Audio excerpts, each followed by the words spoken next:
Taps and takes. Taps and takes. Taps and takes. Taps and takes. Taps and takes. Edward Rouse is back in.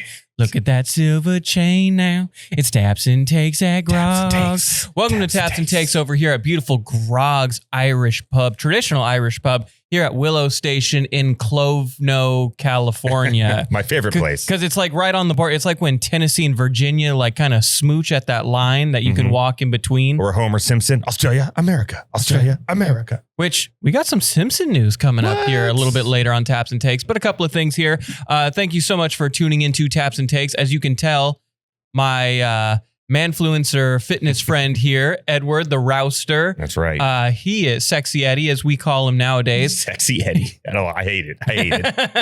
Seti. Sketty. Seti. Sketty. He's going to be taking over for Drew. So a little quick story. I won't go into the story, but just like Drew calls me at like 4 p.m. The second call, or the first of 2 calls, which we'll get into that at the Do Over podcast, which is on twitch.com/TV/the Do Over. I don't know Twitch that well, but we're on Twitch. So just type in. If you just type in Twitch Do Over podcast, you will find it. That's us. And we're probably still not live yet. Think around 11 o'clock. That's typically when we start on a Friday. There. You are? I may be there right now. I hope so. Yeah. Handing out shirts, right? Ooh, I think you're right. Something. That's right. So go over, check us out. And muscle shirts, right? We got muscle shirts. We got those muscle. Well, any shirt on you is a muscle shirt at this point, my guy. But yeah, so we're going to be going on live at Twitch. And also, it is good to have you back, man. Hey, good to be back. The hostess with the mostest, Edward Rouse, the return of Rants CEO, CFFO, COOO. All the O's. All the O's and all the C's. We have him back. Thank you for joining me today. Of course. I love it. It's been a while. It's been a while. All right, Stained. It's been a while. I honest to God thought at one point you were just an imaginary friend I'd made up. What you said. It's like, I don't know if you're even hilarious. I don't know if he's even real anymore. So did you imagine that I went from Fat Eddie to this? Like, is that why I did this? I was thinking maybe like your transformation was maybe like a metaphor for me needing to change. And so it's you didn't like that I was married either, so you had to do that too. I was like, I hadn't got there yet. All right, I hadn't got there yet. He needs to be divorced. It's like, I didn't. Now it makes it a little sad. Now it makes it sad. No, greatest thing never happened to me. Look True at story. you. Yeah, lost a lot of weight then.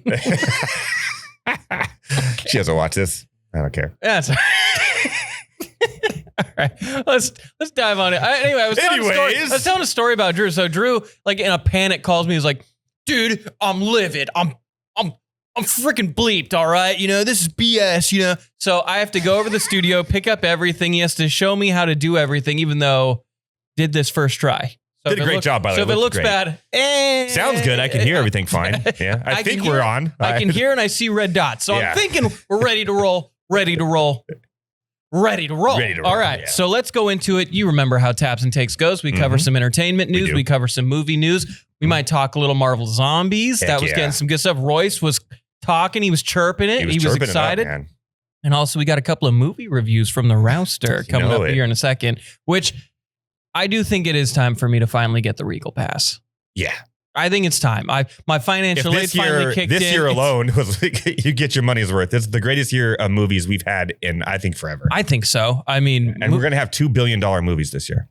Really? You think so? Oh, yeah. Well, Avatar, which great transition into, because Avatar Fire and Ash dropped its first trailer, and that will be in theaters December 19th, which Avatar's a weird thing for me. That's the greatest thing ever. Avatar 1 was just like this cultural impact, and it was the beginning of the 3D world in the movie theaters. Which, can we stop with 3D? Well, we need to stop. It depends. No. We need to stop with 3D. All right. I saw Thunderbolts 3D, and it was the stupidest thing ever. Again, it depends on the movie, right? It was a superhero movie. Jurassic World Rebirth, amazing in 3D, especially the scene with the Tyrannosaurus and that whole. When they're in the water, and that was sick in 3D. I just feel like the 3D never really matches well enough, and then it just comes off a little. And same with 4DX. I hate it, but it depends on the movie, right? Fantastic Four was fun with 4DX. I saw Alien Romulus in 4DX because I thought it was just like a better screen. I didn't realize it was a roller coaster. Yeah. So it depends on the movie. Yeah. 3D depends on the movie, right? So choose wisely. That's all I'm going to say. I don't know. But anyway, Avatar 1, my brother saw it like 4 times in theaters. Yeah, my brother like loved it. He saw it in 3D. I've seen that movie alone like 40 times. Yeah. I've seen it once or twice, and like it is good. I would say it's even great. Mm-hmm.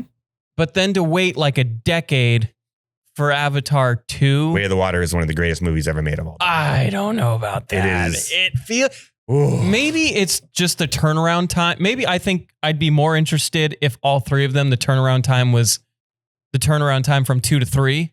Yeah. But to wait from 1, I'm 30 now, to 2... to now 32. Like, it just feels like I'm not as invested. They're actually re-releasing it this weekend in 3D.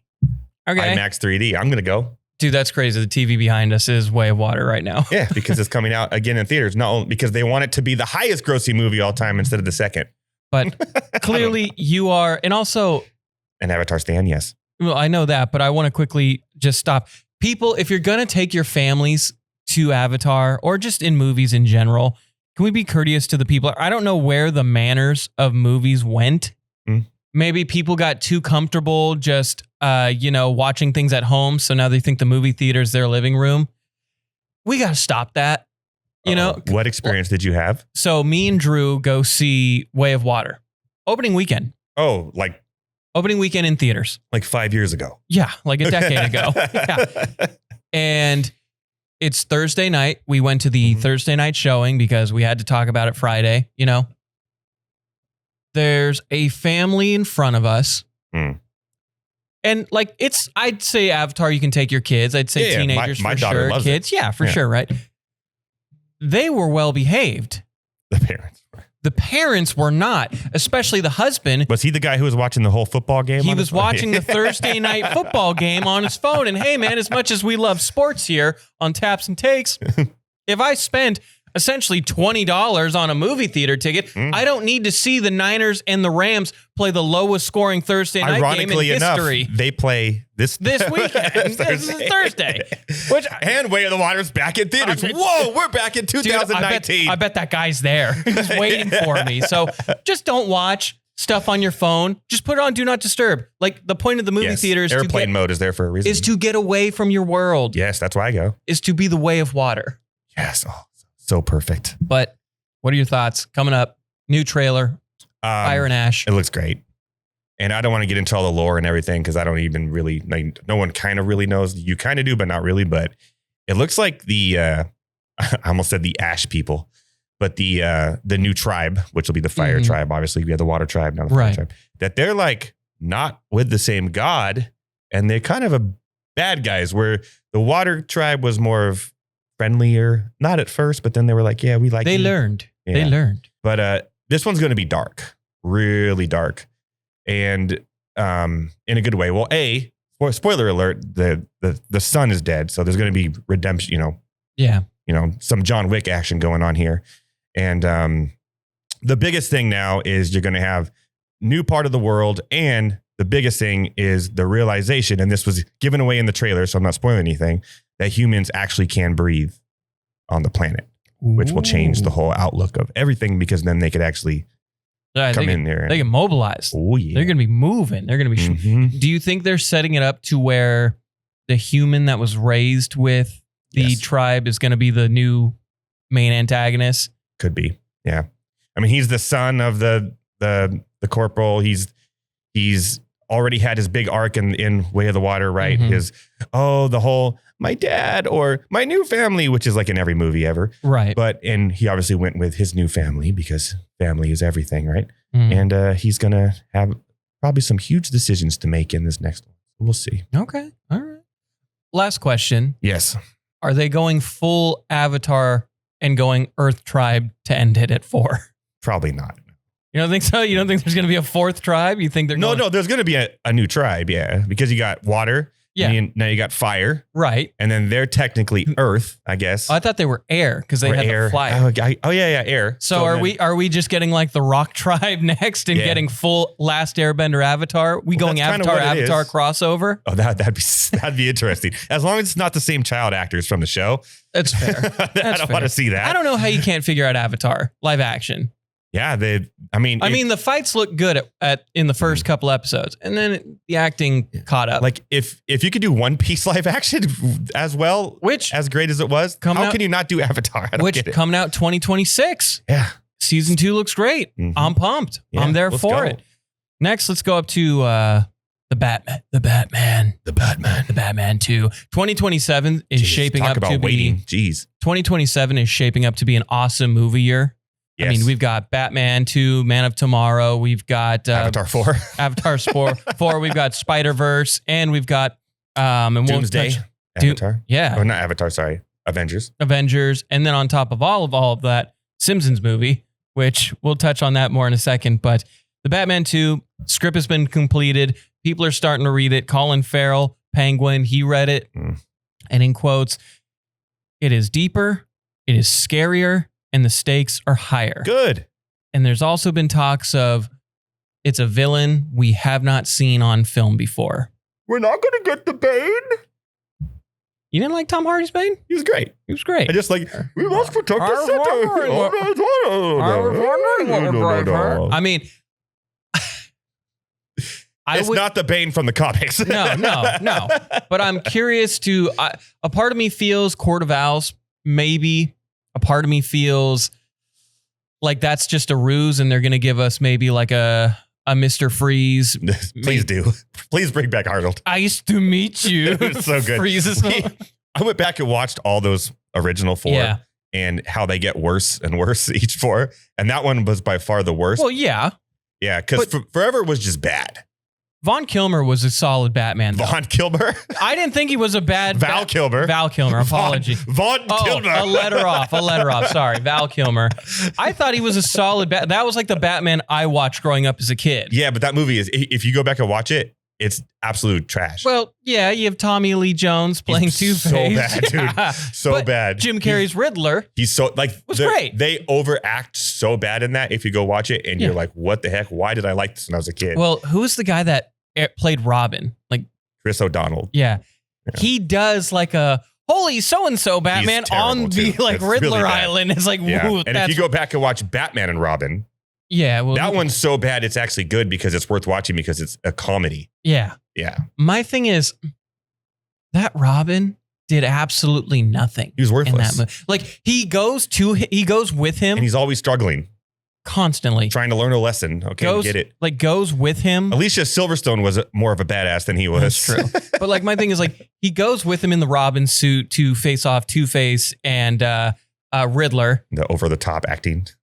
And then within like 5 minutes of being on the island and being separated, he's kidnapped. Yeah, he's like, dude, what are you doing? Worst Robin ever. Yeah. Yeah. Okay. He's terrible. Who would you like to see in Batman 2? Like realistically. A good Robin. we have never had a good Robin. That wasn't a cartoon. That's fair. Would you go like Kid Robin or would you go like Dick Grayson? It would have to be it would have to be a Kid Robin with the way that they're doing it, right? Mm-hmm. A younger Robin. And I just I was an acrobat and my family died and it's like that whole thing kind of stinks. But I mean, the Flying Graysons is an iconic. It's iconic. It's iconic. Yeah, but it's kind of not really many tough acrobats out there. Where you're like, oh, we go fight crime. So watch me do a triple spiral kick. And his name is Robin. So I guess, but like, I want Robin to be like a badass, Well, I agree, but I feel like a lot of us want Nightwing.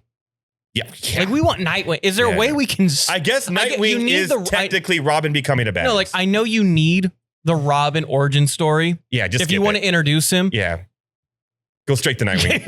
I kind of want straight to Nightwing. I'm with you. I kind of want to go straight to Nightwing. HBO or whoever's doing this, go straight to Nightwing. Right. We get it. Well, because you're getting animated Nightwing in Red Hood. Yes. You're getting Damian Wayne in DCU proper with The Brave and the Bold. Can we just get Nightwing? That literally is Robin becoming a badass. Can we just get Nightwing?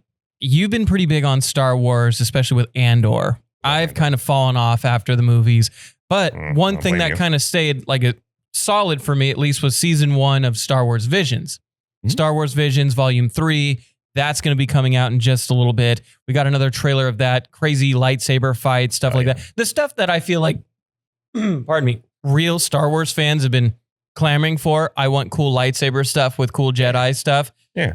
And or being the exception of just an incredible television show. And story. And, well, I just mean like a great everything. Some guy tried to fight me in the comments. Fight me again. He's the reason Star Wars exists. He's the true hero of the whole thing. Ooh. Him and Jyn Erso. She was there too. What a great moment on that beach. Rogue One, low-key spanker of a movie. It's my favorite Star Wars movie. 3. It's 3. That's not the best one. I didn't say it was the best. I said it was my favorite. Because that was your experience. We've talked about this. You had a great experience at the movie theater. I have tons of great experiences at the movie theater. I mean, Mad Max, Fury Road, all-time great. I was hammered drunk. Anyway, that's going to be coming out. I actually really like, and I'm just a sucker for animation. So anytime you get different art styles and then different stories, I kind of like those kind of like the What If just didn't sit as well. I just wasn't the biggest fan of the animation than others. Yeah. But Star Wars Visions Volume 3 going to be coming out. New trailer. Check that out. Really quickly, we talked about Demon Slayer being insanely big, crushing. Not only did it pass 600 million, it has now outgrossed Superman. You think it'll get to a billion? Then we'll have $3 billion movies. More on the second one later.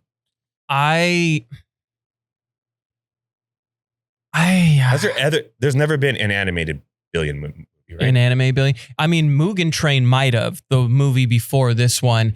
I don't know if it hit $1 billion. I could be wrong though. Infinity Castle, and I've read the manga, so I know.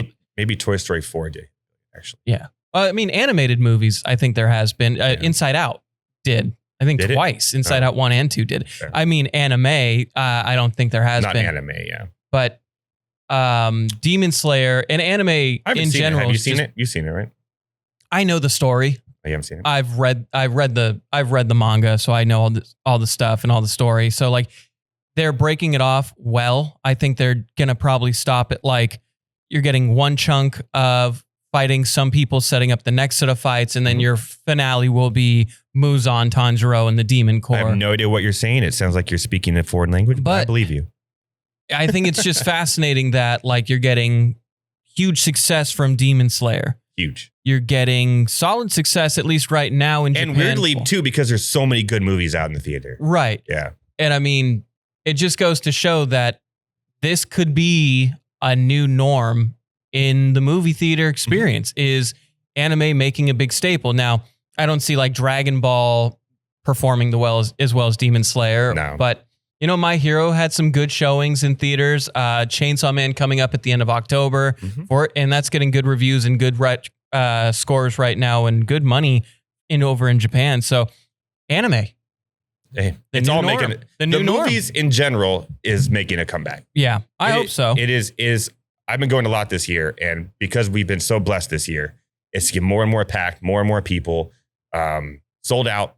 Everything's opening night sold out, and all the movies have been great. Like, it's rare that you see that negative Rotten Tomato now. I would see the one movie I would disagree with you, and I think it came out at the very end of last year, so I don't think it counts. Is Wolfman. Oh yeah, that was garbage. Wolfman was so bad. Yeah, I read your review on the website. Like, I'm not seeing that. Major buns. It came out on streaming, and I still haven't seen it. Like that's. You're not missing anything. No, you're not. But this year, 2025 has been, I believe, and we're still going. Yeah, a great movie. Caught Stealing, underrated, so good. Okay. Like not a lot of people saw it because it came out amongst a bunch of other great movies, but it was really good. Well, really and fun. Leonardo DiCaprio's movie, One Battle After Another. I'm seeing that this weekend. Incredible reviews. Yeah, people love it. They're saying it might be Paul Thomas Anderson's. Yeah, but they're saying it might be Leo's best movie.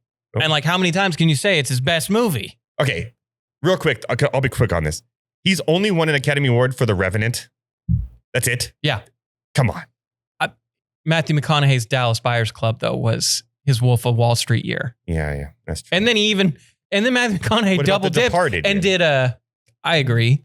But I mean, like Matthew McConaughey double dipped on him because he was in Wolf of Wall Street. Yeah. And his one scene is one of the most iconic scenes in the movie. Yeah. So he kind of got him there.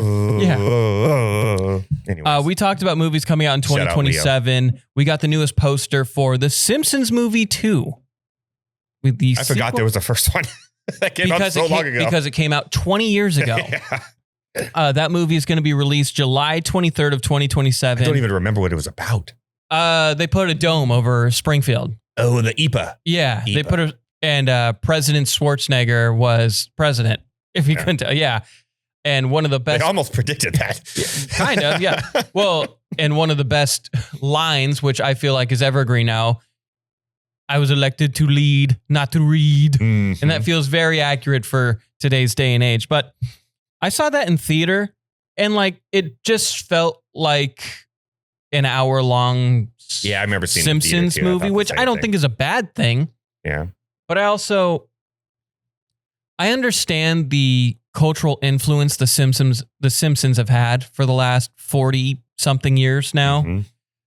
At what point do we just let the Simpsons ride off into the sunset? Because you're going to have, you have enough episodes to last you 5 lifetimes over. I haven't even watched any new episode, I'll be honest, in the last 10 years. Right. Yeah. So, I mean, it's still on, right? It's still on. It's still making new episodes. And I watch more South Park episodes now than I do Simpsons. But it just feels, and I, as somebody who grew up watching The Simpsons every day after school, like I feel like a lot of millennials did this. I think we're okay to let them move on. I think it's time to sunset. I think we're ready for sunset. That's just me. And it's not to say like you can't go back and watch a bajillion episodes of whenever The Simpsons. You want. Yeah, exactly. And they're still good. And they're still, right. It's always a solid B- show. You know what I watched last week or the week before is the King of the Hill reboot. I heard it's great. It's great. Yeah. Bobby's all old now. Yeah. I just Futurama and King of the Hill were those like 2 adult cartoon shows I just couldn't get into. No, the new King of the Hill reboot's great. I like the original too, but dang it, Bobby. Yeah, it's pretty good. Yeah, so I dig it. It's on Hulu. I don't even think it's like on like the Sunday night, or whatever they call it, animation domination. No, I think it's its own entity on Hulu right now. Hulu also might be the best streaming platform right now. Hulu and Apple Plus. Apple Plus has got some real bangers.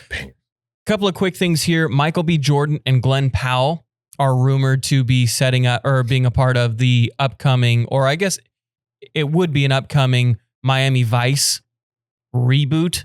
Was that the third or fourth time we've tried this? So they're trying to tell us they're the Jamie Foxx and Colin Farrell of this generation. Yeah, which I'm all for another Miami Vice. I mean, Michael B. Jordan was straight trash though. Like not even so bad it was good. I agree. And Colin Farrell to me is frustrating because I don't know if he's the best. I think he's better than I've seen, if that makes sense. Like he's bad. Like he has a lot of bad movies. Mm-hmm. But then you see him in Penguin. And then people saw him in like The Lobster, and people are like, "Well, he's really got the acting." And then there's movies where you expect to be bad, and they're good, like Phone Booth, right? Or SWAT. Like SWAT was bad, but it was good. Yeah, and then you see it, and it's like, wait, why are you so frustrating? Like, be a good actor or not. You know, like either be the C movie actor that I've seen from you, or be the A+ actor that I've seen from you. So just give me, There's a few of those. Like Bruce Willis was always one of those, right? Yeah. Where he just has like iconic movies, and then he also has movies that like go straight to DVD. Just horrible. Yeah. Sorry, Bruce Willis. I know you're going through it right now. But love you, buddy. He's a stud. We love us. Die Hard is a Christmas movie. Fight me in the comments. I think I feel like it's the wrong opinion to say it's not. People will fight over it. That's crazy. They're at a Christmas party. Christmas is a big part of the thing. It's the whole reason why he goes to see her. Yeah. It's for Christmas. Anyway, I do want to see this movie though, but there's one like stipulation I have for it. Okay. I want a new version of In the Air Tonight, because that seems to be the thread of Miami Vice movies. It's always In the Air Tonight. So give me a third new In the Air Tonight. Who would you want to do it? Ooh. It's going to be somebody young that people are going to hate. Mm-hmm. And then it's going to turn out to be pretty damn solid. I bet Youngblood does it. Oh, cool. I bet he does. I bet he's the guy. You can see it, can't you? You can see it. You can see it. I was thinking more like Post Malone or something, but he would actually kind of crush that, though. He would crush it. He would kind of crush that, though. But I bet they're getting Youngblood. All right. Which his Kiss cover wasn't bad for Fall Guy. That was pretty good, actually. Yeah. See, he's got something. He's got it. Yeah. As long, watch it be MGK. Oh, God. Is he done? Are we done with MGK now? I mean, you cheat on Megan Fox. What are we doing? Like, how? Why? And I mean, he wants to be black so much, he literally tattooed himself black. Sorry, I don't know if I can say that, but it's true. He went Pete Davidson. Yeah, but it's like, he literally just. Yeah, no, he did like the blackout tattoos, right? Like all the way down his arms, his chest, like his whole body. That's crazy. Yeah, everything but his face. And what genre of music is he? Does he even still make music? I don't know, but all of his music, whatever genre he tries, is mediocre at best. Well, we just have to wait for the country album now. That's the next stage. That's the next stage of those guys. You know, hip hop, alternative, country. You're right. There is a process. It's the Post Malone. It's the Post Malone trilogy, it's right? The process, there. Yeah. Really quick, a little bit of video game news. I don't know if you're the big gamer, but this was kind of big news in the video game sphere, and I'll let Drew take over because by the time we are on the Do Over podcast, which is probably streaming now at this point. Cut to Drew. Yeah. No, just kidding. He's not here. EA has announced that it is being acquired for just a small little $55 billion. That's it? And will be going private. Now, investors led by the Public Investment Fund of Saudi Arabia are the ones behind it. So Saudi Arabia is investing heavily in not just sports, but esports. They're trying for sports. In WWE. And now they're getting into video games. They're going to be a huge part of media consumption going forward. They may own the world here in about 10 years. Wouldn't be surprising. I mean, the amount of money they have from oil and don't have to show us, they probably have trillions of dollars. Yeah. Like, unironically, they probably have $1 trillion. It's crazy how fast they could just put up a giant multi-billion-dollar building. Yeah. It's like, what? Where did that come from? Okay. The next thing you know, Tom Cruise is scaling it. It's like, what's going on? Well, a part of me feels like those buildings were made specifically in mind for Tom Cruise. Right? Like, that's what they do. Listen, guys. This is probably how they're pitching it. Listen, guys. Do you want to be in Mission Impossible or not? Do you want him to fly like Emirates? then you need him. All right. Yeah. All right. We need Tom. All right. Yeah. And then also on a side note, and we won't get too into the whole politics side of it, but huge comedy fest going on. With the Saudis in Saudi Arabia right now. So, I mean, like, so much stuff. Whether you agree with it or not, I mean, their soccer league stinks, though. Yeah, but they had Cristiano Ronaldo. Yeah, they have all them after the prime players. Yeah, but and they're paying them prime money. But that's the MLS. But that's also the MLS minus the paycheck. But MLS isn't paying. Yeah, exactly. They're not paying Ha-Ming Sung, whatever his name is, not what they're paying Cristiano Ronaldo at 40. No. Yeah. But I mean, like, there are some talented players that, like you mentioned, are past their prime over there. I mean, that are getting paid like they're Mo Salah. Yeah. But I mean, they're probably playing, guys running like a kebab stand.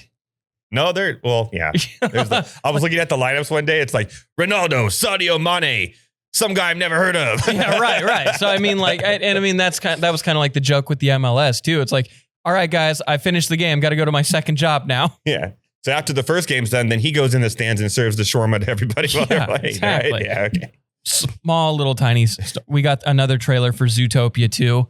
I actually felt like Zootopia is undervalued with Disney. I don't think so. It's huge. No, I just feel like when you talk about people, and maybe it's because it's been out for a while. Like when you talk about people's favorite like Disney movies or movies that people like, I don't feel like Zootopia gets brought up a lot.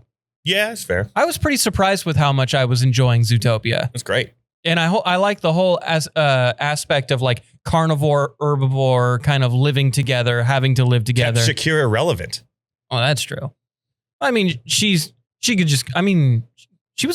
in Fresno like a month or two ago. Exactly.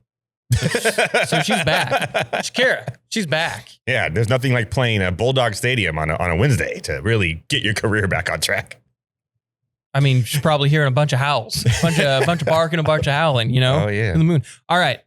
Now we've saved the best for last. We've gone over the little stories. We've gone over the big stories, but we haven't had an Eddie review. Yes. We haven't had a Fast Eddie movie review. I feel like you got a few locked in the chambers. Edward, the floor is yours. What are we reviewing today? Well, I talked about Caught Stealing. It's great. check it out. I think it's already on streaming this weekend. It's a great just sit down and watch movie. Awesome work. Austin Butler finally lost his Elvis accent. Thank you, Austin. And great movie. And really, like a lot of twists and turns and like things happen. You go, no way that happened that quick. It just was really enjoyable. But nice. I saw Taxi Driver in the theater and it was so good. That movie is they're doing this whole every day. They're showing a classic movie. So right. Taxi Driver is so good.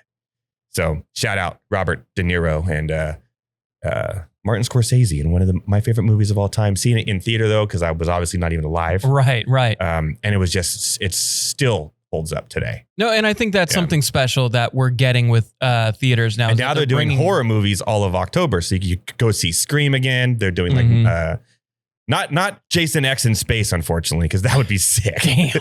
But a lot of the classic horror movies this month. That was a Sci-Fi Channel special. Dude, that is a classic. Jason X in space. In space. Cryogenic.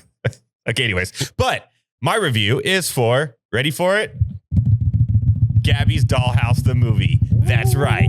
I took my daughter and I was like, right before, I'm like, man, I really wish I still drank because this is going to be absolutely trash. I know. I lost my patio beer partner. You got all handsome. I know. But so we show up at River Park ready to go. Mm-hmm. There are kids dressed up like Gabby's Dollhouse everywhere. All of them. And I'm like, whoa. So I get on my app, I look, sold out. The whole theater's sold out. I'm like, oh God. I'm going to be in here with a bunch of kids watching Gabby Dollhouse. Oh, yeah. You're locked in. Yeah. So we got the popcorn bucket. We got the ears that light up, right? Very cool. I had to wear them too. So I was rocking them with my daughter. Right on. She's excited. She has her Gabby shirt on. We go in there. Kids everywhere. Loud. Kids are talking. Whatever. Movie starts. Right when it starts, I look at the girl from Gabby's Dollhouse and said, she has to be like 30 years old now. What are we doing here? What is going on? Yeah. They're trying their best to make her look like she's still a kid, but she ain't no kid. And guess what? The whole movie is about her growing up and not being a kid anymore. But Aww. Kristen Wiig, awesome movie, funny, had me involved, laughing. All the kids loved it. Every time they go, a pinch on my left, pinch on my right. Every kid in the theater was doing it along, and it was adorable. And Rotten Tomatoes agrees. It's a hit. And spoiler alert, it's a transition away from her to her younger sister. Therefore, It all made sense of why she looked like she was 40 in the beginning. So, great experience. Some wholesome dad stuff. It was wholesome, and it was Kristen Wiig made the adult humor, so it was like funny, and she's good. Kristen Wiig's an incredible actress, not just funny. Like we all know her stuff from SNL and Bridesmaids, but her as an actor, is like an actual actor. She is very good. She's very good at I think she's really shines at movies like this because it's like you go in there like, oh, that's going to be just kid goofiness. And then she just makes it so you're having fun too. She's very good at that. So shout out to her. Shout out to the whole experience. And we're going to have a whole new era of Gabby's Dollhouse, but it's not going to be Gabby anymore. It's going to be a little sister. I don't know her name, but Tabby's Dollhouse. Tabby's Dollhouse. And great job. And the animation was beautiful. The story was good. It wasn't too cheesy. And I mean, there were some cheesy kids moments, but sure. There's one character that you would love, and it's so random. He just pops up out of nowhere and goes, I'm Cookie Bobby. And shout out Cookie Bobby. Shout out Cookie Bobby. Shout out Cookie Bobby. And then he just kind of sticks around, and you have no idea why. And he's just some goofy character. And I love it. Sometimes the best things don't need to be explained. Sometimes you got yourself a Cookie Bobby, baby. My daughter hated him, but I'm like, he's my favorite character because he just for no reason shows up, and you have no idea why he's there. And I still don't, but apparently he's going to be involved in the next animation of it. But he gets like his own spin-off movie. It's all dark and edgy. Cookie Bobby. Now that's the way the cookie crumbles. But it was great. And again, another movie that you expect to be bad, and the Rotten Tomato score is great. It's very rare. Strangers 2. We're looking at you. Or Strangers 3, whichever one it is now. I don't know. Well, there was Strangers prequel, Strangers prequel, Strangers 2. You know what? Like, what are we doing here? They're not strangers anymore. Yeah. We know them now. They just need to call them acquaintances. Yeah. But that's like the only movie right now that's like green across the board in theaters. It's crazy. So I was excited because this week and next week I'll do this review. Bone Lake. I'm like, that's going to be terrible. Watch the trailer. They try to take every horror movie. There's a lake. Naturally. There's like a dream sequence. Okay, check. Yeah, like everything. There's a guy with a ghost mask. Yeah. So I'm like, this is gonna be so bad that I gotta see this in theater. So I get my tickets, reviews come out. Fucking 85%. I'm going, what is going on? Yeah. It's good. Well, I think you're onto something about this year just being a pound for pound great movie year. Yeah. Because I mean, like we have Black Book 2, which is coming out. Too. Which Black Phone. Yeah. Apologies. Black Book is a whole different. What am I doing right now? We do not need a Black Book 2. No, we don't. But Black Phone 2 with Ethan Hawke. From all the early reviews, incredible movie. Yeah, horror movies are really coming up. Yeah. Remember they used to just be cheesy? Even the new I Know What You Did Last Summer got good reviews. I'm like, how? What? I did see it at home. It wasn't bad. The Last Final Destination. Got good reviews. It was good. What are we doing? It was good. How? Horror movies need to be... I mean... Make horror movies cheesy again. Well, Final Destination is definitely that. Yeah. Like somebody gets crushed by a piano. I want Jason X. Give me Jason X. Well, they are bringing Jason back. I know, but it's probably going to be like good. A dark and gritty. Even the new Saw movie was like really good. I'm like, what are we doing here? Yeah, I'm not. I want cheesy horror movies. You know what? Been there. Terrifier got good reviews. Ugh, that's just gore porn. Yeah, it is. But I mean, I want 10% Rotten Tomato horror movie in theater. No, I can laugh at because she runs out the door she runs up the stairs instead of running out the door. Right. We need some Shark Lake up in this piece. Yes. And if you don't know Shark Lake, you are missing There's a movie I saw a trailer for that I'm going to check out. It's on Amazon Prime. Now, you've heard of Cocaine Bear. I have. Have you heard of Meth Gator? There we go. I'll be watching Meth Gator soon. So I'm going to be doing Bone Lake and Meth Gator review. Tell you what. If you watch Meth Gator, I'll watch Meth Gator. You have to watch Meth Gator. All right. So Meth Gator reviews potentially next week. Yeah. Stay here. We're going to take a quick break. I don't know if it's a commercial break. We're going to take a quick break. Then we're going to come back. We got blind bets, we got sports, and we got a fantasy recap. And I got to see if I can actually connect the Bluetooth to where we actually have NFL music or not. So coming back soon. Add it in post. Big shout out to Grog's Traditional Irish Pub at the northeast corner of Willow and Knees. Not only do they house the Do Over podcast for Tabs and Takes, but they invited us to go blow it up on St. Patrick's Day live on scene.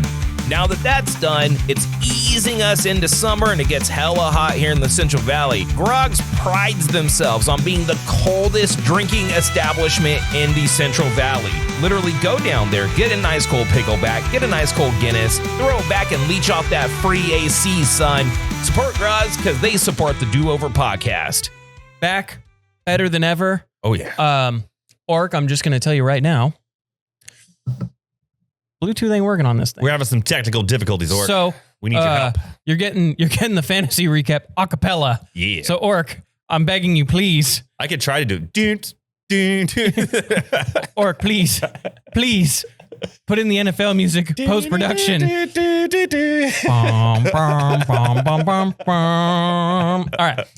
We are here for the sports portion of Taps and Takes. One of the biggest parts of Taps and Takes is the sports and sporgans, as Drew would say. But enough of that. Sports. Enough of the Swedish singing. We have ourselves a couple of things. 2-2 last week on the blind bets. 2-2.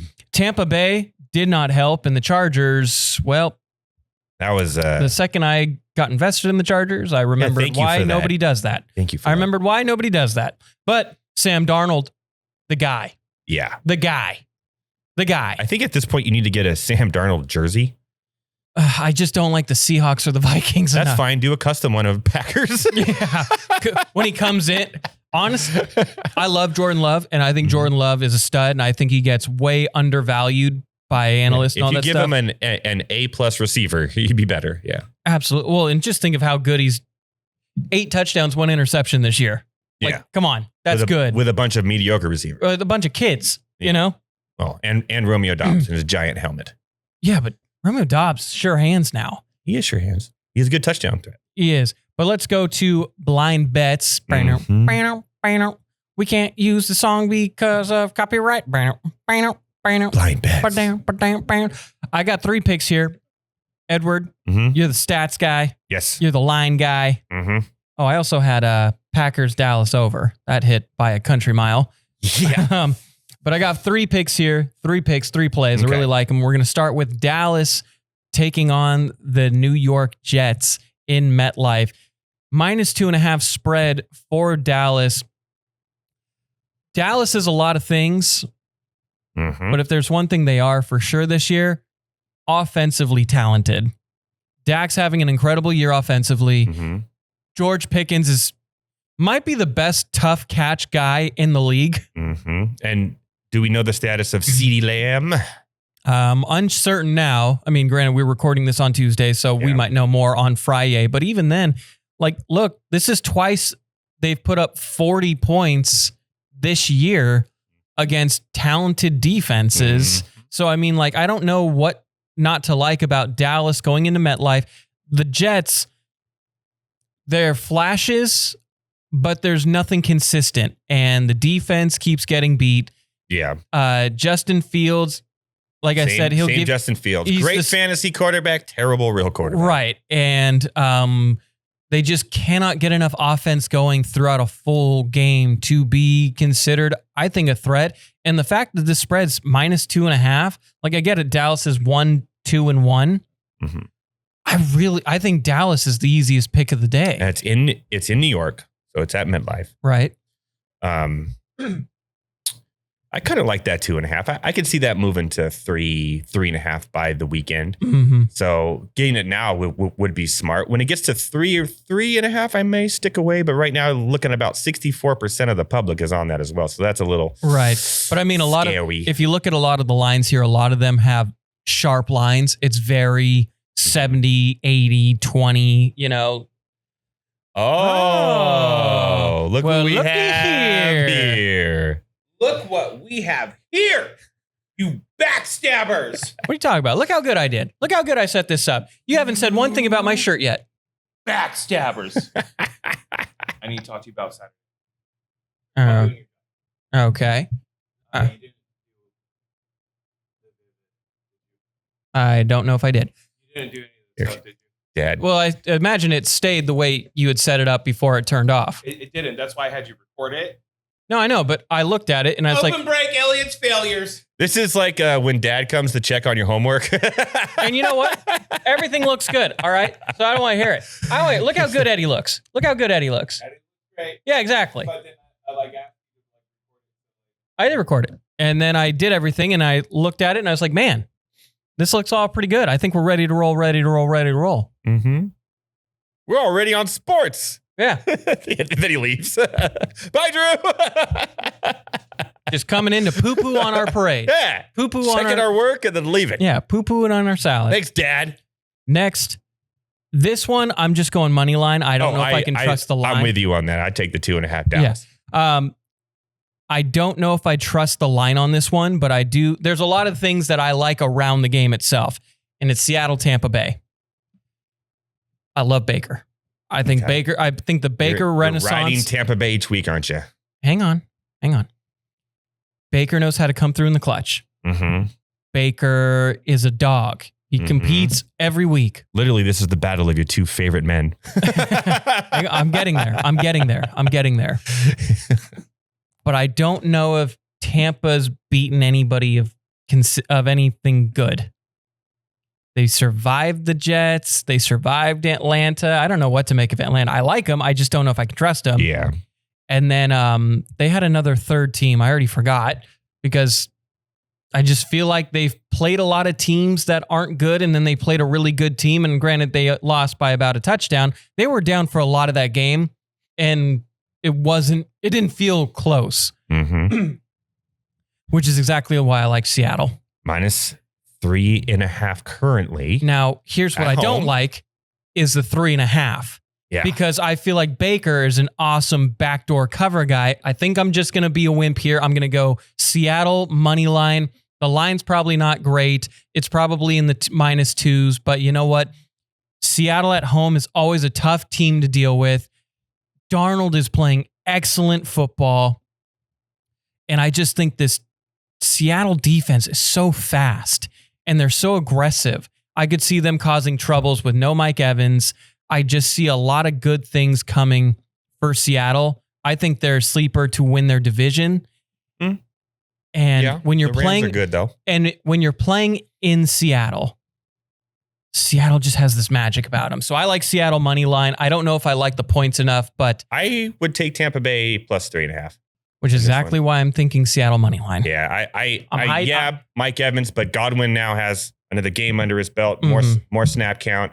He's going to be involved, and Mbuka's a dog, man. He is. No, he's sick. So he's Bucky sick. Irving is questionable, though, and that's a big issue for them because Rashee White ain't him. You know what I mean? It ain't it. But I would take Tampa Bay plus 3.5. And then speaking of a 3.5, on the other side, I know everybody is high on the Chiefs right now that they just beat the brakes off of Baltimore. That's the highest. No, Detroit is the highest public. That's the second highest is Kansas City. Yeah. Which is why I feel like the Jacksonville Jaguars are going to get the 3.5 here. And remember, Worthy is back. So they have that downfield threat, and it showed. Worthy is back. And like I said, the Chiefs offense looks great right now, right? I don't want to be somebody who's too stuck in the moment. Jacksonville, 3-1. They've beaten some solid teams. They just come off a big win, a gritty win in Santa Clara. I feel like nobody's giving them a lot of like credit for being 3-1. I think the bigger story is the Colts, and I think the bigger story is Houston being so bad right now that Jacksonville's kind of getting overlooked. And this feels like, okay, everybody's high on the Chiefs, the numbers, everybody's pouring into the Chiefs because everybody thinks the Chiefs are back. I do think the Chiefs are back. I don't know if they're 4 points better, though. I agree. I agree. So I like Jacksonville here. I like Jacksonville. And Jacksonville is playing defense really well, and they're fumbling. They're causing fumbles at a really high rate, and that's been an issue for Pacheco. That's been an issue for Kareem Hunt. So, yeah, if their defense can get some takeaways, I can see this being a lot closer. So we're going 3-0 here. I got one, actually. You got one. Take it away. I got one. Take it away. I got one. And this is a lot of things in one. We saw the Tyreek Hill injury. Brutal. He's gone for the year. Everyone thinks that Waddle is going to be the next guy up. Waddle's not going to move positions. Waddle's going to play the same position. And by the time you're watching this, fantasy waivers are already over. So if you didn't get this guy, I'm sorry. But he has been on my radar for a while. Malik Washington. He's going to go right into the Tyreek Hill role. And he's younger, and he's a stud. -1 against Carolina, Miami right now. -1 against Carolina. Bryce Young, who got benched for Andy Dalton again. That's a really sneaky play. Miami -1 all day. Miami -1. I'll throw that in. And Malik Washington is going to be probably the pickup of the week for anybody because he's going to be a solid player the rest of the year. Miami -1. There it is. We love to see That's a bunk ass Betty special. I got a couple of questions going into week 5, going after week 4, because week 3 was a voodoo We got week. buys now. Yeah, we got a couple of buys, so I just want to get your opinion on a couple of things. I have a college question for you as well. Love college. Let's start with college. Oregon, Yes. Penn State, Yes. probably the best game of last weekend's slate.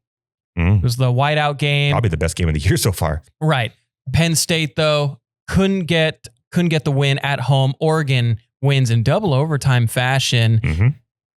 I saw this stat and I couldn't believe it to be true. The score was closer than the game would suggest because Oregon did dominate most of that game until the fourth quarter. But that's why you play the game, right? Right. And then, and this was the best Penn State team that they put on the field in a long time.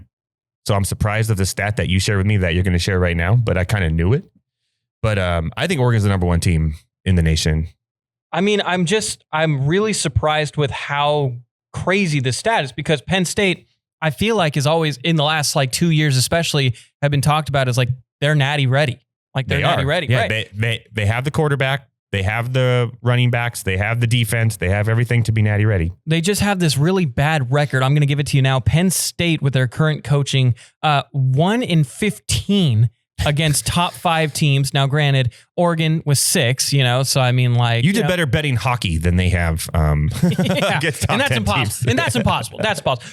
But 4-21 now against top 10 teams. So like, I get it. They play a lot of tough teams. They play Ohio State. They have to play Michigan Ohio State with the Harbaugh era. Yeah. And so I mean, I understand all that now, but you're supposed to be this natty championship caliber team. And I don't follow college football nearly as much as you do, Eddie. So just help me kind of understand what is going on with Penn State. Is it just like an Oregon's way better than we're giving them credit? This Oregon team is the best Oregon team they've ever put on the field, ever. They're better than they were last year. And last year they were number one for most of the year till Ohio State wiped the floor with them. But that was kind of like a revenge game for what happened earlier. Sure. This win in Penn State for Oregon is probably their biggest win in the history of their program. Because, the win against Ohio State last year was at home, though, right? This was in a whiteout at night, prime time, against a senior quarterback who a lot of people think is the number one pick in the draft. Not me, but a lot of people. Right. But as it showed, where he literally just looked at that receiver the whole time and lost the game for them in overtime. Like, that was a terrible play. But and so I think during that game, if Ohio State was the team that Penn State was playing, and we'll find this out later this year, right? Penn State would have won that game. Okay. I just think Oregon, they're so deep. They have 7 starting running backs on their team. That's crazy. I mean, and their skill positions throughout, the last decade or two have just been phenomenal skill players. Yeah. They've had some incredible Dante talent. Moore is now the favorite to win the Heisman Trophy, and and he probably will. Look at Oregon's schedule the rest of the way. They got a bye this week. Then they have Indiana. That'll be a top 25 matchup. Oregon, and it's at home at Eugene. So Oregon will probably win. And the schedule after that, Oregon's going to be undefeated going into the Big 10 championship. And that's going to be against either Penn State or Ohio State, probably whoever wins that matchup between those two. Right. All right, man. Let's go into quickly. Penn State's overrated. We'll go into some rapid fire NFL questions really quick. Starting with the tie herd around the world. Ugh. What do the Packers need to do to bounce back after the bye week? Now, their defense outside of that Dallas game has looked good with Micah. The offense at time has struggled. I think it's my issue with Matt LaFleur is I don't know. You watch the success the Vikings have with Kevin O'Connell. And how fast their offense can look when it's dialed in, and how good their defense looks with Brian Flores. And I actually really like the defensive coordinator for the Packers. I think he's really turned the ship around. But the special teams issues, granted, they're across the NFL I'll tell you now. Exactly what it is. You want to know what the Packers need and what they should do? Trade deadline's coming up. Go get Alvin Kamara. Get a pass-catching running back that isn't Chris Brooks. Get someone to spell Josh Jacobs, because that's not him, right? Get that double whammy on unstoppable. Kamara will be available. I don't hate that. And Kamara's probably towards the back end of his career. And you don't want to burn Josh Jacobs and let him risk him getting injured. Yeah, because he's getting a ton of touches every game. And the bye week couldn't come at a better time for the Packers, I feel, because they've had these 2 disaster class games, with the Browns, and then they had no reason to tie that game. They had no reason to lose that game against Dallas. That game shouldn't have been that close. They were up 13-0, and they lost all the momentum. In the offense, you're probably getting Jordan Love's best game of the season right there. Or go get Jacoby Myers from the Raiders. That I really like. One of those two. Get one of those two. Get, a veteran presence in the wide receiver room. Yeah. Get one more offensive weapon somehow, whether it's out of the backfield to spell Josh Jacobs because he's getting the ball way too much. Yeah, I agree. And that they're going to be fine. Their defense is fine. Yes, the special teams is a little bit of an issue, but it seems like everybody's is. Right. We've seen more block kicks this year than I've ever seen in the first 4 weeks of the season. My last little thing, and then we'll go to the next one. I just feel like Matt LaFleur, too many times, and this has been a Packers coach issue, I feel like my whole life, we play not to lose rather than play to win. Big fat Mike McCarthy. Yeah, and I just don't get why we play so conservative at times with play calling, and it drives me up a wall. You have a young, talented quarterback who's playing, like I mentioned, the best game of his season so far. He was locked in. Sure, he got a bad fumble, but I mean, I liked Mike Holmgren. He just didn't give a shit. Well, I was defense, like I mentioned with Kevin O'Connell and Dan Campbell, these coaches are going to be aggressive every time, and they're going to make you earn everything. Yeah. So why wouldn't you yourselves, like, iron sharpens iron? Why wouldn't you play aggressive? That last couple of 20 seconds in overtime was horrible. Yeah. But it was bad time management, everything. Yeah. Speaking of horrible, I hate ties in the NFL. We need to get rid of them. 3-1 Chargers, bad loss against the Giants. Mm-hmm. Should the Chargers worry yet? No. That was a going across the country early game, the first early game of the season, a team really going around a quarterback, which I feel the team wanted to start week 1 and should have. Yeah. Jameis. Rallying around him, didn't have much tape on him. And they were still in it, and they probably could have still won it. I'm not worried at all. And the Chargers still look like probably I would say right now, besides the Bills, probably the second best team in the AFC. So all right. Does turf need to be removed from football? Speaking of the Giants, Malik Neighbors. From MetLife Stadium, yes. Yeah. We've seen so many bad injuries in MetLife in general. That turf needs to be gone. Yeah, it has been confirmed. Malik Neighbors out for season with a torn ACL. That was a rough play. You saw it right away. That wasn't the turf, though. That was one of those weird ones where it wasn't just on his own. It was during contact going up so it was like his knee gave out like as he was trying to jump. Yeah. And the fact that he still got in the air is crazy. He's very athletic, but yeah. A lot of those. My next question, is there something wrong with the 4-0 teams? The only 2 4-0 teams left. We have one NFC, AFC, Bills, Eagles. Is there something wrong with those teams? Here's the thing. The Bills are the best team in football. It's not even close. They're crushing people and making it look easy, and that's scary. The Eagles are undefeated, and I don't know how, because their metrics tell you that they shouldn't be. They're terrible on defense this year, which is surprising. And somehow Jalen Hurts, they just keep winning games by, not being called on offsides on all of their pushes. Also, weird game because first half, Jalen and the offense look great. Second half, 0-8 in passing attempts. Did not have a completion. And you have A.J. Brown already being a prima donna and saying he's not getting the ball. And they're undefeated, dude. Come on. Yeah, he's dropping Bible verses. They've won, 18 straight? Something like that? 18 straight games. I don't know how. Since the last time they played Tampa. That's scary, too, because if they're winning games not being good, eventually they're going to get it. Barkley's been a ghost. I know. And if he gets it together, which he will, it's going to be Bills, Eagles. All right. We got another AFC team here I want to talk to you about. Are the Steelers for real? No. 3-1, beat the Vikings. They'll end up being just over 500 and barely making the playoffs and losing in the first round, just like they do every year. Smelling Salt Rogers hits an 80-yard slant to DK Metcalf. The tush push without a quarterback. That was hilarious, dude. The whole hooray. that was the way that was filmed. He's just standing there with his hands on his hips and he just goes, okay, first down. So the Steelers could have a home playoff game this year, which I feel like... Oh, yeah, with the new alignment. Well, not just with the new alignment, just because I think their divisions... Cincinnati's out. Cincinnati's out. The Browns the worst out. Offensive line I've ever seen in the history of football, man. That is... And Baltimore, poor Jake Browning. Baltimore's forgotten they have Derrick Henry on their team. I don't get what's going on with them. So, if you can get enough games ahead of Baltimore, so even if you play them, you could have... Lamar's hurt right now. We don't even know if he's going to play this weekend. So you could have a 4-seed Steelers team at home for the first time, what feels like and they'll lose eternity. Yeah. I could see them winning one. And if you win one game, you win one playoff game. The one thing about the Steelers, they're consistent. 500, lose in the first round of the playoffs. That's been their go-to for the last years. Let me ask you though, because we're in hypothetical land. And I love hypothetical land. It always comes true. Say Steelers get the 4 seed, right? Okay. 10-7 because their division's so bad, whatever. They win their first playoff game. Okay. Does Rodgers stay one more year? I don't know, man.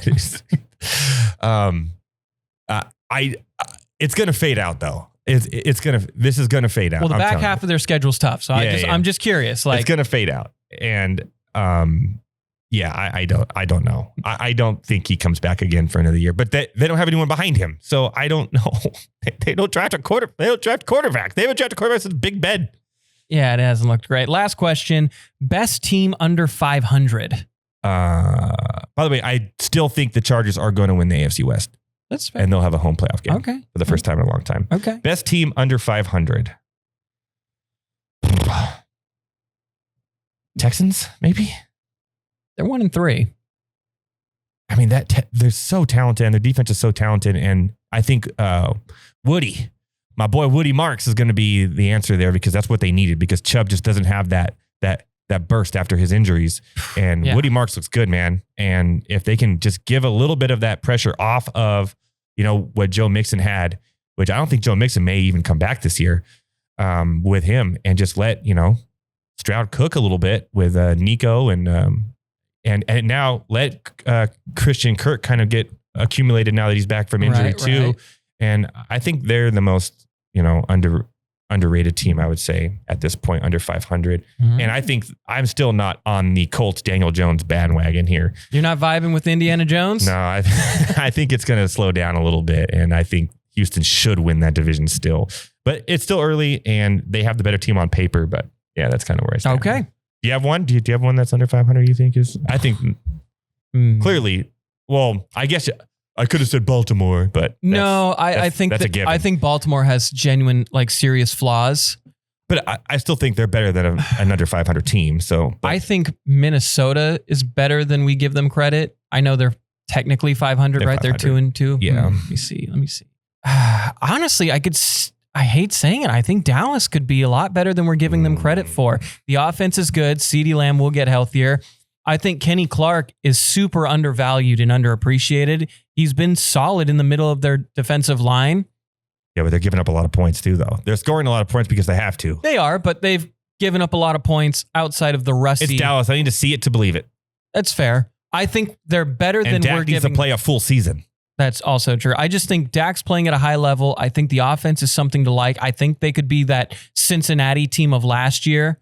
Just be prolifically talented on offense and then maybe win enough games to give you a scare for the playoffs, because I just don't know what Washington is right now without Jane Daniels. And now Terry McLaurin. Right. So I would honestly... The Austin Eckler injury was huge, too. Yeah. So I could see Dallas maybe taking a little step over Washington by the end of this year. Yeah, we'll see. We'll see.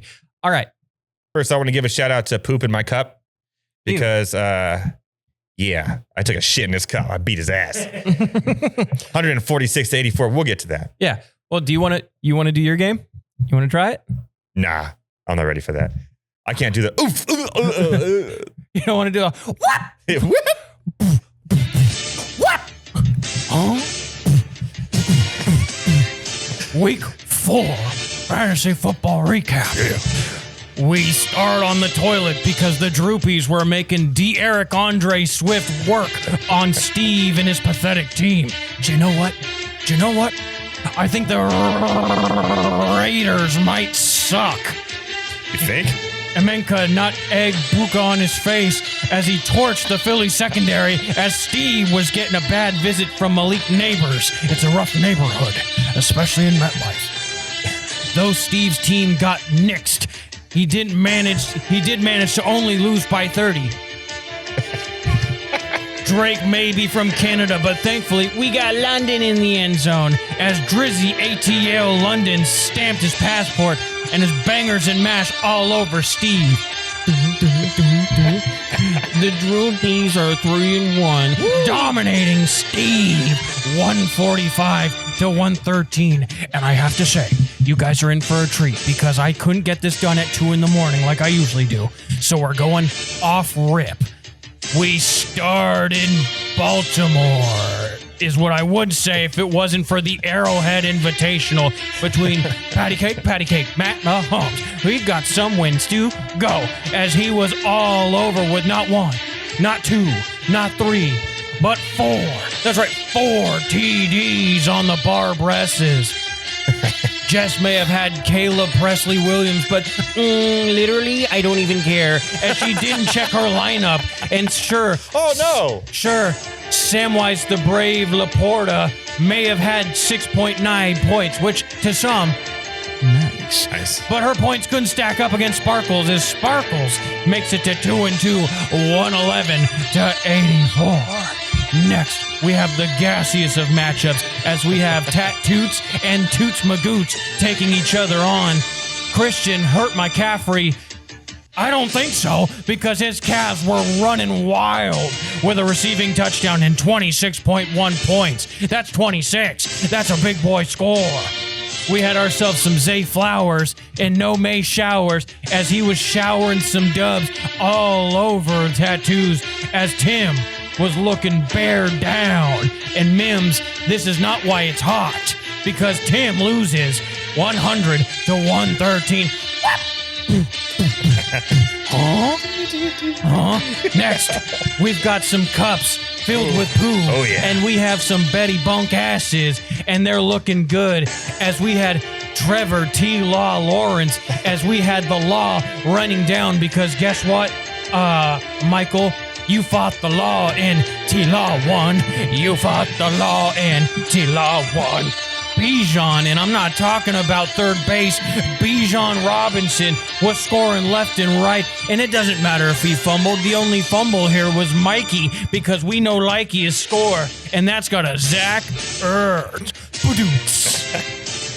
We had ourselves another great as Omarion. Yeah, he might be hitting singles, and he might be breaking off scores as the Chargers may have lost, but Eddie didn't, as he dominates Mikey 147 to 85.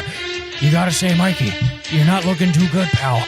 I mean, that's not very TMNT of you, as you got TNT'd on you because an explosion of points came from the punk-ass Betties. That's right. Next, we go to a barn burner as Colleen and Darlene had a battle of the eens. Battle of the lanes. As guess what? There's a lot of joy coming around this Taylor Converse as Joy Jonathan Taylor was running rampant all over Darlene. I don't know if Darlene's got some bad Alvin Kamara or maybe he's got some chipmunks in his shoes, but he can't get anything going. Carson, maybe you went the wrong decision, although, hey, you got 21 points out of him, but you didn't get any Hunters or Henrys on your team. Hunter Derrick Henry not looking as good as he should, as Darlene maybe had his best week yet, but it wasn't enough, as Colleen threw up a 140 to 135. I'm running out of breath here. Oh, poor Darlene's only 0-14. He is the only 0-14, and we will hold our heads down for Darlene to make a comeback in this poopy season of his. But we have one of the hottest teams in fantasy ever. We have April O'Neil taking on Slick Rick, a battle of champions, because we have April, who was 3-0 before, and now looking at 3-1, because Lamar is not looking like the Jackson we know. This isn't a Jackson 5, it's a Jackson 10 points, which shouldn't be a thing for Lamar, but you know what? Here's where we are. Bars. Nick Chubb looking a little chubby, and I don't mean with feasting on points. I just look a little slow. And yeah, I know there's a knee issue, but Rome Odunze wasn't built in a day, and Rome may never sleep, and all roads may lead to Rome. And April, but sadly for her, she didn't get the put out she needed, as April is 3-1, losing to the Slickies and the Rickies, and that's just the Genty way with the no stance, 134 to 90. God, how many games are there? All right. Next, we had another gruesome twosome as Kittalingus and the Orcs got intimate. Oh, God. This just in, John Tucker might die, but he might not, because Justin Herbert didn't have the points, but he did have enough for the Orcs to take a slight lead. Saquon might not have had the stats, but he had fantasy points nonetheless with 17.4. And, you know, some perverts might round that up, Kittalingus, which is gross. Tyreek lost a knee, so no kneeling for him. And Devontae Adams' family, scary. Boom, they're looking scary, boom. Yeah. As they were rumbling, stumbling, scoring left and right. And Cortland, this is his courthouse, was Sutton and smutting all over the Kittalingus. It got down to Monday night where you got an Achan pain in your knee. Oh, I'm sorry, that was just Tyreek again. As Kittalingus falls short. One could say Kittalingus didn't get golf. Ding, ding, ding, ding, ding, ding, ding, ding. Thank you, Edward. As the Orcs get back to 500 at 2-2, winning 98 to 95. And I think we end here. Thank God we end here. There's too many teams in this damn league, as we have Sal taking on the Swingers. As Josh, Posh, Drake, and Josh Allen was running rampant with 3 total TVs in his first turnover of the season. Jalen Warren, big goose egg. But you know what? It's just JK here because Dobbins was robbing some points as they were going rampant on Cincinnati. Warren didn't even play. J.K. Dobbins did. He got 11. Oh, Jalen Warren. He was. Yeah, he was inactive. Cody tried to steal hhis resolve with his mighty D, but sadly for him, he forgot Franklin was as sturdy as a turtle. And Sal, 3-1, as Sal in the CDLs hands over an L to Cody as he falls to 2-2, winning 115. And there's your week 4 fantasy football recast acapella. Now it's going to get interesting too because bye weeks and this deep of rosters and deep of players. Woo! But the Droopies, 3-1, looking damn good. You know why? Because we have a sun god on our team. Amon Ra, you are my guy, and that's going to do it for Taps and Takes. I got Toots this week. We got the Toots. You're going down, Dad. Is he going to Pepto it up? We will find out next week. Hopefully with some actual Bluetooth. But that is it for Taps and Takes. A little longer, but you can chop that up. We can just cut out when Dad makes an appearance. That's going to do it, though. Edward, I want to thank you for joining me. Of course. Where can everybody find you? You've been a little incognito mode now. You can find me on the couch this weekend watching Meth Gator. Meth Gator. At Edward Rouse and all your favorite social media networks as well. But Meth Gator. Meth Gator. Rawr. Thank you. Like and subscribe. Tune in to Do Over Podcast right now on Twitch. It's on now. Like and subscribe. Head on over right now to the new studio and get free stuff.